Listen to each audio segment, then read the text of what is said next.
오늘 보신 말씀은 신명기 7장 12절부터 26절 말씀까지입니다. 신명기 7장 12절부터 26절 말씀까지 제가 가지고 있는 성경은 구약 성경 273면에 있습니다.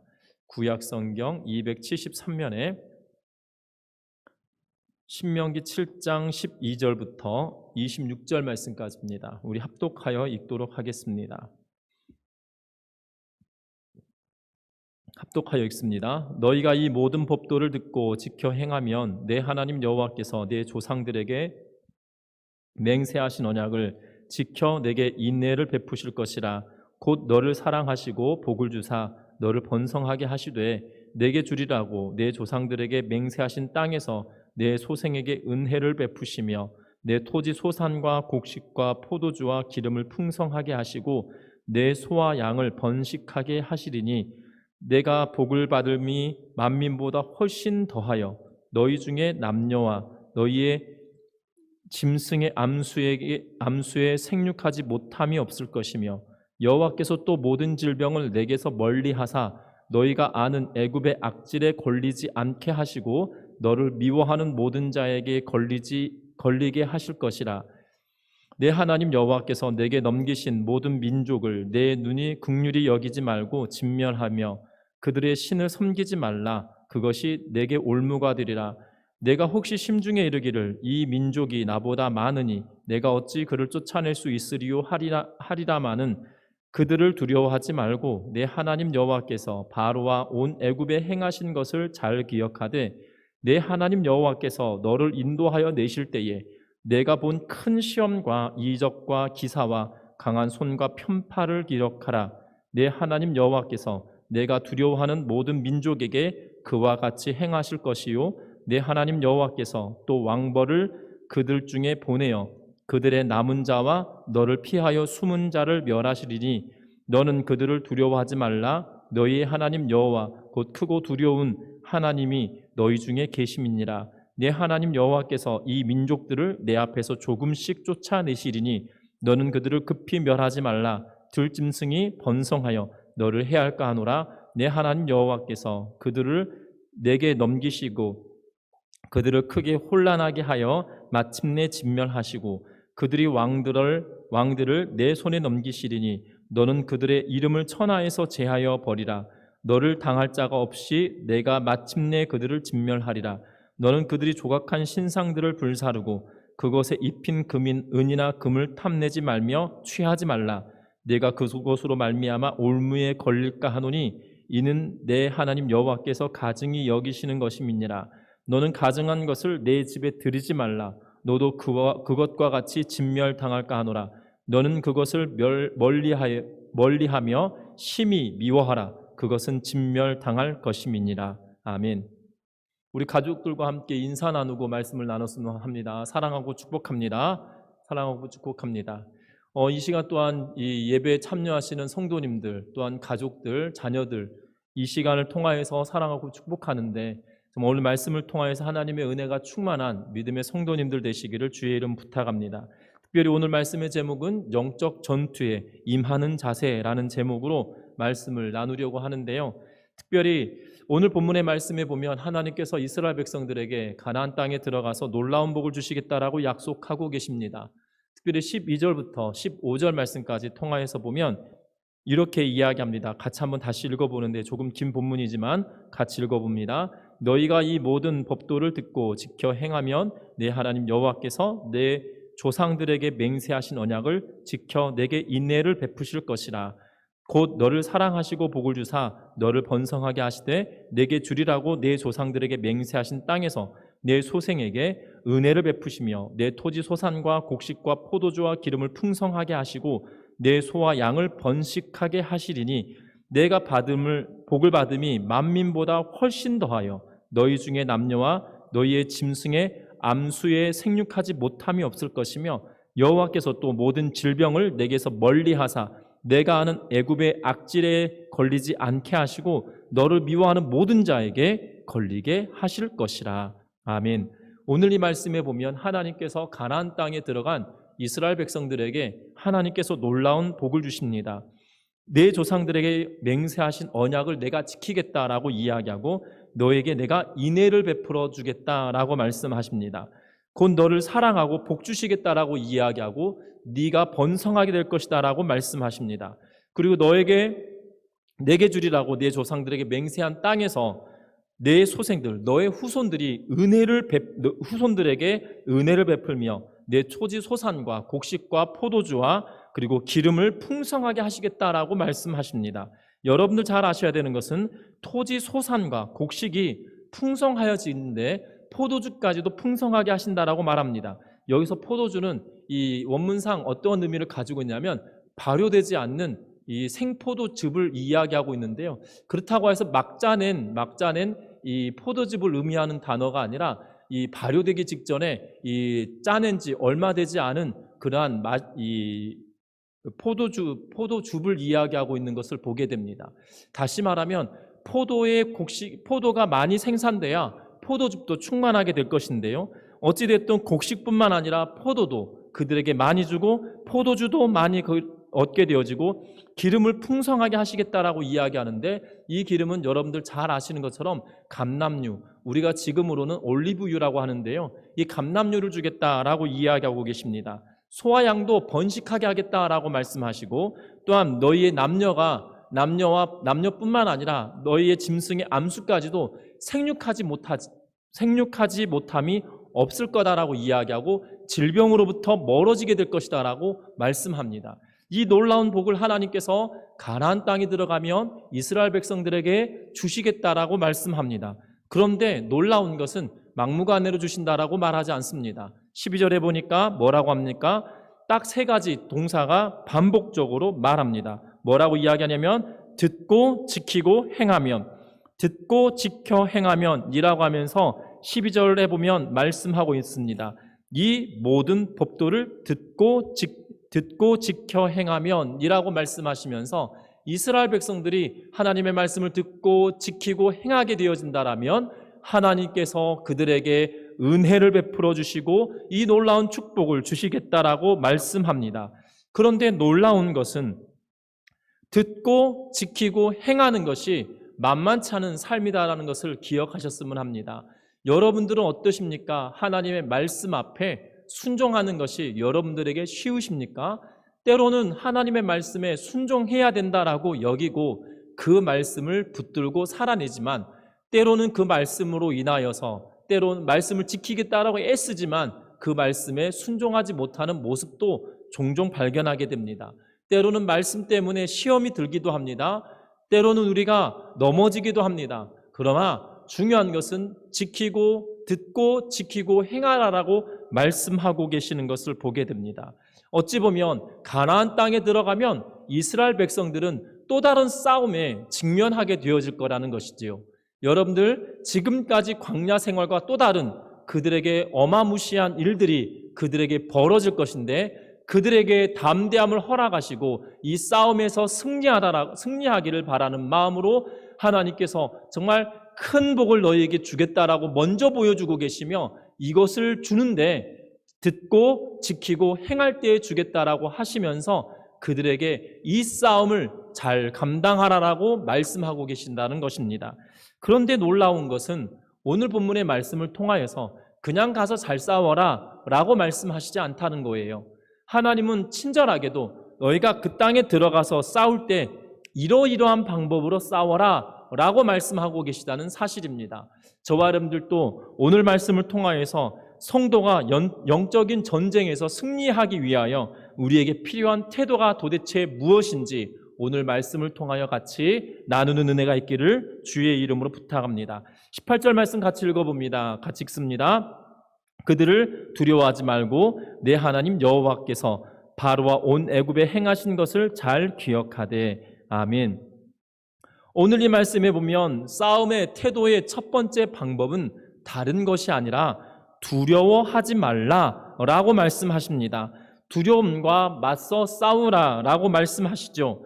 여러분들 두려움에 강하고 수가 많은 적에 두려움으로 빠질 수밖에 없습니다. 17절에 보면 네가 혹시 심중에 이르기를 이 민족들이 나보다 많으니 내가 어찌 그들을 쫓아낼 수 있으리요 하리라마는 이라고 하면서 수가 많고 그들이 강하여 보이는 그러한 일들로 말미암아 그들의 마음속에 내가 어찌 그들을 쫓아낼 수 있을까라는 두려움이 생기게 된다라고 말합니다. 그런데 하나님은 그 두려움에 빠지지 말라라고 이야기합니다. 의심과 회의에 사로잡혀서 마음이 녹아내리지 말고 담대함으로 나아가라고 이야기합니다. 두려움에 빠지는 이유는 다른 것이 아니라 내 앞에 있는 적과 때로는 그 상황이 실제적인 것으로 보이기 때문입니다. 쉽게 말하면 이런 것입니다. 여러분들 지난 주간에 우리는 2번에 걸쳐 태풍을 맞았습니다. 하나는 바비라고 하는 태풍이었고요. 또 하나는 마이산이라고 하는 태풍이 대한민국을 강타하였습니다. 이 태풍으로 인하여서 어려운 이 수해로 인하여서 어려운 분들이 참 많은데요. 같이 위하여 기도하는 우리 모두가 되었으면 좋겠고, 이 태풍으로 인하여서 어려움들을 겪었습니다. 최근에는 방송을 통하여서 일기예보를 통하여서 구름의 모양을 보여주고 또한 이러한 것들이 어떻게 진로가 형성되고 경로가 형성될 것인지에 예측하면서 우리에게 알려주어서 주의하고 조심하고 또한 이 대비하고 있는 그러한 모습을 보게 되는데요. 이러한 문명의 이기가 있기 이전에도 태풍은 있었다는 것입니다. 그런데 사람들은 이 태풍이 바람을 동반한 비구름과 흡사하고 있거든요. 비가 올 때 여러분들 태풍과 큰 차이가 무엇입니까? 여러분들이 이미 태풍이 온다라고 느끼지 못하였다라면 아마 비슷한 상황이 우리들에게 닥칠 때마다 두렵고 염려가 되는 마음이 있을 겁니다. 또한 오늘 밤부터 시작하여서 또 다른 태풍이 대한민국을 지나칠 거다라고 이야기하고 처음에는 관통하겠다고 이야기했지만 동해안으로 빠져나갈 거라는 그러한 예보를 하고 있는데 이 태풍의 소식이 전해질 때마다 여러분들 놀라고 두려운 분들도 분명히 있으실 겁니다. 왜 그렇습니까? 경험했기 때문입니다. 얼마나 무서운지 알고 있기 때문입니다. 우리에게 닥쳐져 있는 그 어려움과 상황들은 우리가 경험한 것이기 때문에 두려운 것이지요. 여러분들 어린아이들은 경험하지 못하였기 때문에 뜨거운 것도 기쁜 마음으로, 기쁜 것이 아니라 호기심이 가득한 눈으로 뜨거운 것을 만집니다. 그것도 두려움이 없이 다가가서 그것을 덥석 잡습니다. 왜 그렇습니까? 경험치가 없기 때문이죠. 이스라엘 백성들이 두려워하는 이유가 무엇일까요? 그들은 강한 민족들에 의하여서 이 압제를 당하였던 사람들입니다. 지금 40여 년 전에만 하더라도 그들은 애굽에서 종살이를 300년 이상 하였던 사람들입니다. 뿐만 아닙니다. 40년 전에는 어떠한 일이 있었습니까? 이스라엘 백성들이 이 애굽의 병거들이 이스라엘 백성들을 쫓아왔던 일들도 있었습니다. 언제였습니까? 홍해바다 앞에 있을 때였거든요. 출애굽기 14장 7절부터 8절 말씀에 보면 성경은 이렇게 이야기합니다. 선발된 병거 600대와 애굽의 모든 병거를 동원하니 지휘관들이 다 거느렸더라. 여호와께서 애굽 왕 바로의 마음을 완악하게 하셨으므로 그가 이스라엘 자손의 뒤를 따르니 이스라엘 자손이 심히 담대히 나아갔습니다. 라고 하면서 기록합니다. 이스라엘 백성들이 애굽에서 떠났으니까 이제 그들을 잡기 위하여 600대의 특별 병거와 그리고 애굽 땅의 전역에 있는 모든 병거들을 모아서 이스라엘 백성들을 추격하라고 명령합니다. 그리고 바로도 함께 나갑니다. 그런데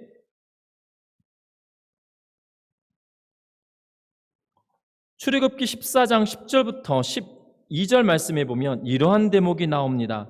바로가 가까이 올 때 이스라엘 자손이 눈을 들어본즉 애굽 사람들이 자기들 뒤에 이른지라 이스라엘 자손이 심히 두려워하여 여호와께 부르짖고라고 성경 기록합니다.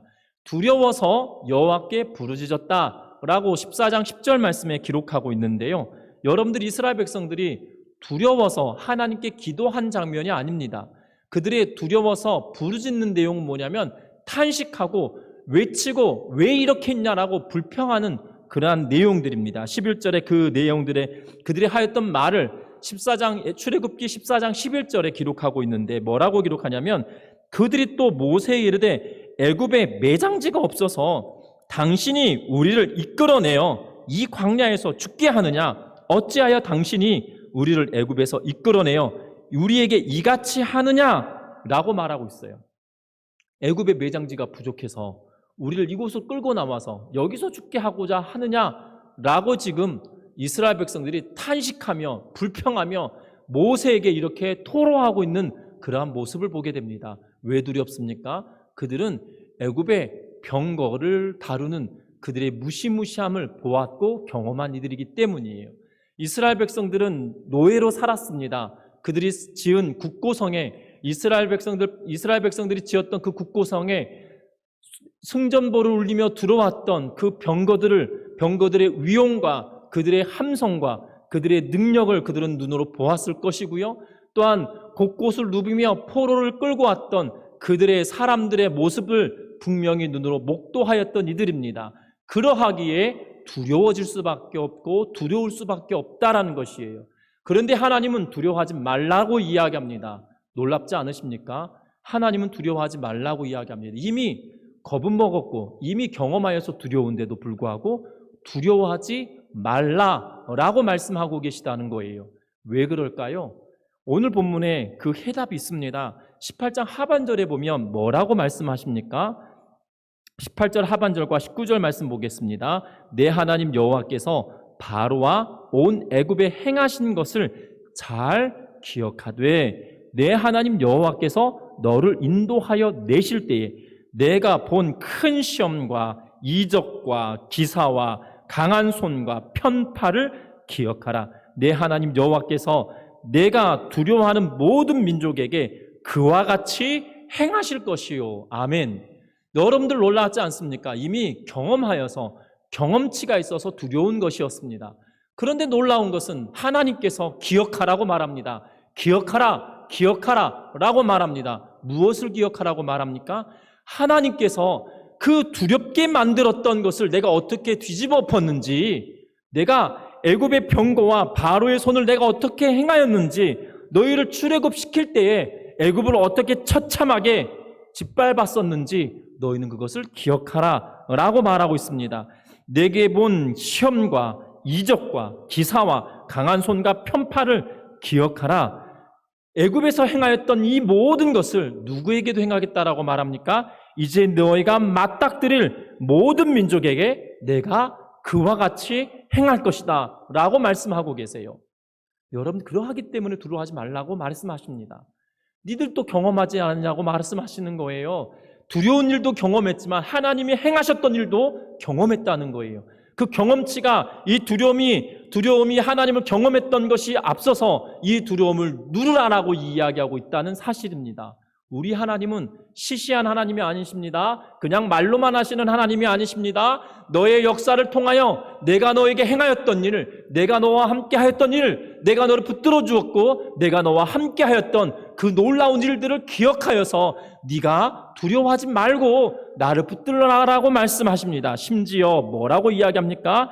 20절 말씀에 내 하나님 여호와께서 또 왕벌을 그들 중에 보내어 그들의 남은 자와 너를 피하여 숨은 자를 멸하리니 너는 그들을 두려워하지 말라. 너희 하나님 여호와 곧 크고 두려운 하나님이 너희 중에 계심이니라. 아멘.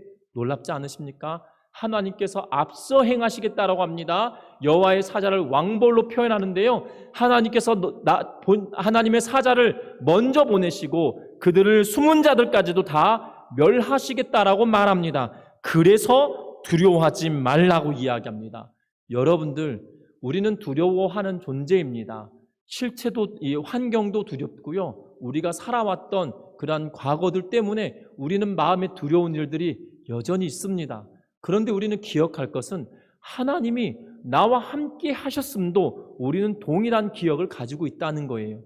하나님이 내 인생에 개입하시사 나를 이끄시고 나와 동행하시고 나를 이끌어내셨던 그 하나님이 어떠한 분이셨는지 우리에게 기억하라, 기억하라 라고 말씀하시고 이제 그 하나님이 너의 앞서 행할 것이고 숨어있는 자들까지도 진멸할 테니 너는 두려워하지 말아라 라고 말씀하고 계시다는 거예요.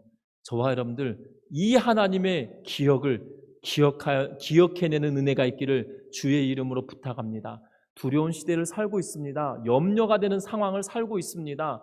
여러분들, 코로나19 이후의 시대에 교회는 어떻게 될지 정말 염려가 되는 그러한 상황이 많이 노출되는 것 사실입니다.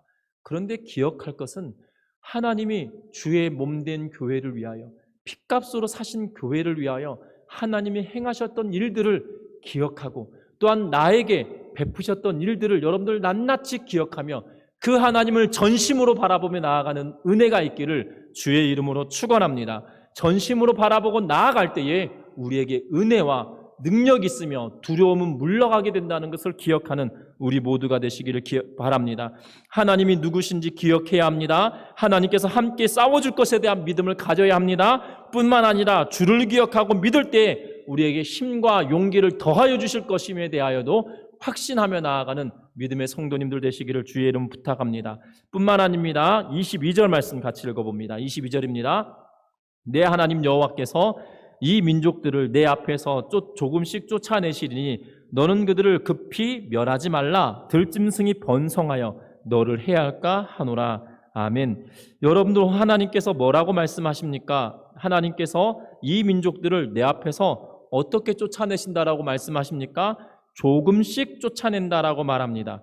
여러분들 우리의 생각으로 따져보면 한꺼번에 싸잡아가지고 속도전을 내어서 이 속전속결하는 것이 마땅할 것처럼 여겨집니다. 그런데 하나님이 뭐라고 이야기하십니까? 22절 하반절에 보면 들짐승이 번성하여 너를 해할까 하노라 라고 말씀하고 계시는 것을 보게 됩니다. 여러분들 미국의 엘로스톤이라고 하는 국립공원이 있습니다. 엘로스톤이라고 하는 국립공원이 있는데요. 1995년에 이 엘로스톤 국립공원에 늑대 14마리를 캐나다로부터 들여와서 그 국립공원에 풀어놓았습니다. 엘로스톤 국립공원은 1930년 이전까지만 해도 굉장히 아름다운 국립공원이었다라고 합니다. 그런데 1930년에 이르러서 이 엘로스톤 국립공원에 있던 모든 늑대들이 멸종하게 되었습니다. 그 이유는 다른 것이 아니라 그 국립공원 주변의 농부들이 가축을 해친다는 이유로 19세기 말부터 1800년 후반부터 시작하여서 1930년대에 이르기까지 계속 잡아들였기 때문입니다. 늑대가 사라지면 농부들은 짐승도 죽지 않고 농작물도 더 잘 될 거라고 여겼습니다. 그런데 반전에 반전이 이루어졌습니다. 1930년대부터 시작하여서 95년까지니까요. 약 65년, 약 70년에 가까운 시간 동안 어떠한 일이 벌어졌냐면 늑대가 없어지고 나니 사슴들의 개체수가 늘어나기 시작했습니다. 그래서 사슴들의 풀과 나무를 닥치는 대로 먹어치우기 시작하였고요. 울창하였던 숲도 황폐해지기 시작하였고 먹이가 부족해져서 사슴은 강가의 나무들까지 먹어치우기 시작합니다. 그러자 강변의 토양은 침식되어지기 시작하였고 그리고 강가에 살던 비버들이 굶주려서 죽게 되었고 떠나버리게 되었습니다. 그리고 엘로스톤 국립공원은 점점 참담해져 갔고 결국에는 농부들도 더 이상 그곳에 있을 수 없는 상황에까지 참담한 상황에 놓이게 되었습니다. 결국 1995년 미국 정부가 캐나다로부터 늑대 14마리를 들여와서 풀어주기에 이르렀습니다. 그랬더니 놀라운 일이 벌어지기 시작합니다. 늑대가 사슴들을 잡아먹기 시작합니다. 닥치는 대로 잡아먹습니다. 그런데 그러다 보니 사슴의 개체수가 급격하게 줄어들었습니다. 사슴들이 늑대를 피하여 이리저리 옮겨간 뿐만 아니라 강가에서부터 다시 산으로 올라가기 시작했습니다. 그러자 사시나무와 버드나무가 자라나기 시작했습니다. 6년 만에 6년 만에 키가 5배로 성장할 만큼 놀라운 번식력이 이루어졌습니다. 나무들이 자라나기 시작하니까 놀라운 일이 벌어집니다. 새들이 다시 들어오기 시작합니다. 새들이 들어오자 놀라운 것은 숲이 더 울창해지기 시작합니다. 새들이 씨앗을 먹고 배설함으로 인하여서 곳곳의 나무들이 자연적으로 성장하기 시작했습니다. 그러자 더 많은 새들이 들어오기 시작했습니다. 뿐만 아니라 강가의 나무들이 울창해지니 침식작용이 멈춰졌고 그것과 더불어 비버가 돌아와서 강에 둑을 만들기 시작하였습니다. 그러자 수달도 돌아왔습니다. 오리도 돌아왔습니다. 그리고 어류들이 서식하기 시작하였습니다. 그러자 더 많은 짐승들이 몰려들기 시작했습니다. 토끼도 들어왔고 쥐도 늘어나기 시작했습니다. 여우도 족제비도 오소리도 독수리까지도 늘어났습니다. 그런데 놀라운 것은 늑대가 들어옴으로 말미암아 강도 변화했다는 것이지요. 강도 변화해서 침식이 줄고 급류지역이 늘어나고 웅덩이도 많아졌고 과거에 아름다웠던 야생의 서식지로 다시금 환경이 변하였다는 것입니다. 놀라운 것은 자연이 이렇게 만들어가고 있는데 하나님은 마치 이것을 보신 것처럼 우리에게 말씀하고 계시다는 거예요.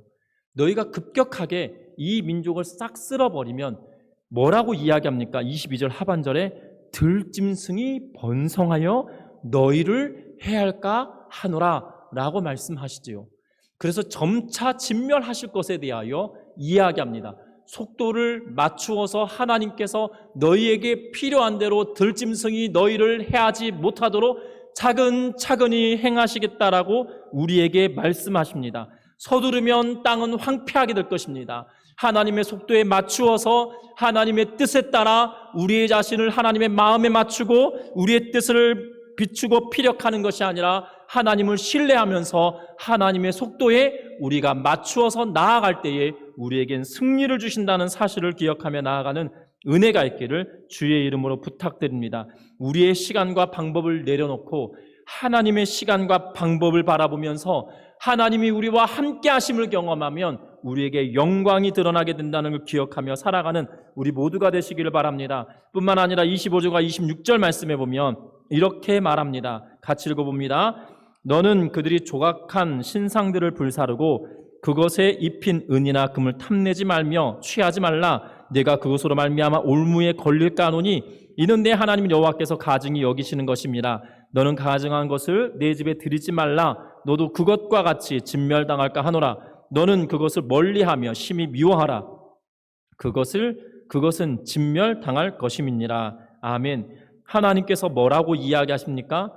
가나안 땅의 모든 신상들을 불사르고 취하지 말라라고 말씀하십니다.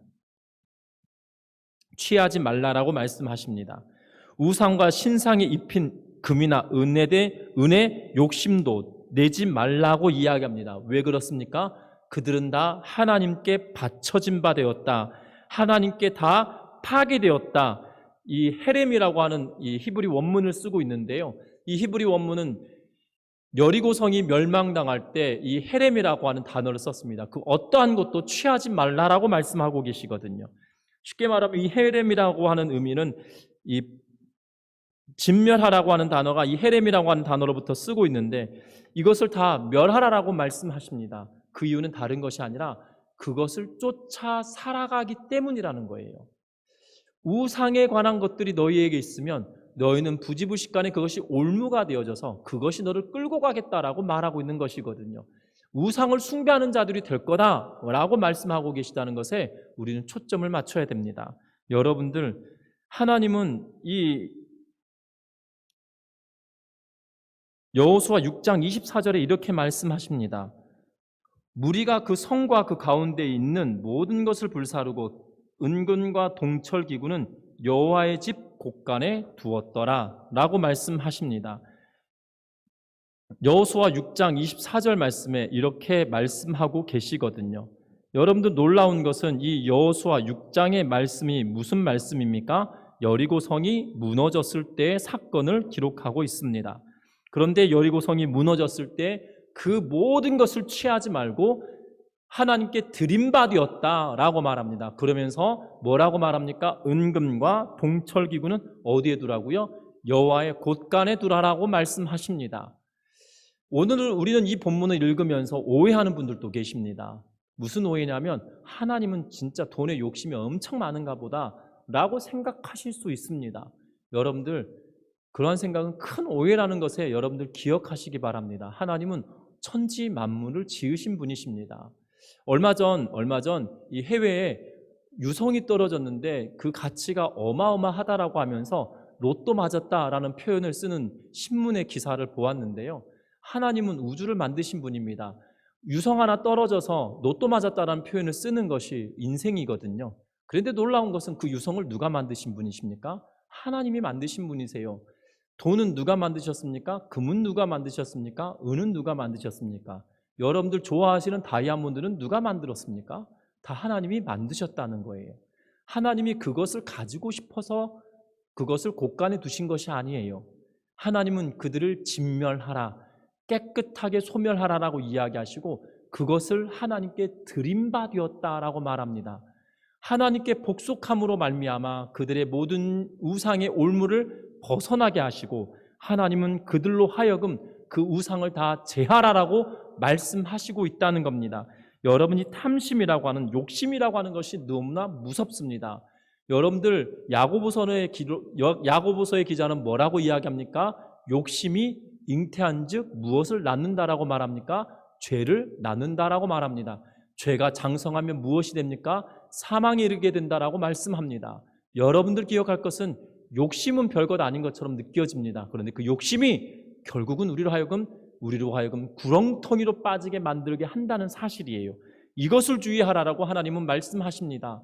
저와 여러분들도 이 땅의 삶을 살아갈 때, 영적인 전쟁을 치를 때 욕심과 탐심으로 사로잡히는 것이 아니라 하나님으로 인하여 하나님만 바라보고 살아가는 은혜가 있기를 주의 이름으로 축원합니다. 하나님을 온전히 의지하며 살아가는 은혜가 있기를 바랍니다.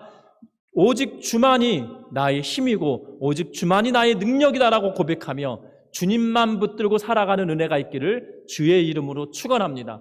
분명한 것은 만물의 주관자시고 만물을 지으신 그분이 우리의 아버지 되실 때 우리에게 물질까지도 허용하시고 물질까지도 채워주시는 분이시라는 것을 믿으며 그 하나님을 경험하는 경험치가 늘어나는 우리 모든 성도들 되시기를 주의 이름으로 부탁드립니다. 말씀을 맺으려고 합니다. 하나님은 이스라엘 백성들에게 가나안 땅에 들어가면 내가 이러이러한 복을 주겠다라고 말씀하시며 이 싸움에서 기억해야 할 세 가지가 있다라고 말합니다. 두려워하지 말고, 두려워하지 마는데 하나님께서 행하셨던 것을 기억하여서 이 두려움의 마음을 밀어내라. 내가 너에게 놀라운 일을 행하였던 것이 기억삼아 두려움을 밀어내라라고 말합니다. 조급함을 버리고 싸우라라고 말합니다. 조급함은 너희들로 하여금 들짐승이 너희를 해할까 두렵기 때문에 조급하지 말라고 말합니다. 탐심과 탐욕과 맞서 싸우라라고 이야기합니다. 저와 여러분들도 이 영적인 싸움에 이 주신 말씀을 부여잡고 싸워나가는 믿음의 성도들 되시기를 바랍니다. 그래서 믿음으로 걷는 길이 멀고 험하다 할지라도, 싸움은 힘들고 두렵다 할지라도 하나님이 우리와 함께 하실 것을 약속하여 주셨기 때문에 하나님의 능력을 힘입어 승리하는 믿음의 성도들 되시기를 주의 이름으로 축원합니다. 기도합니다.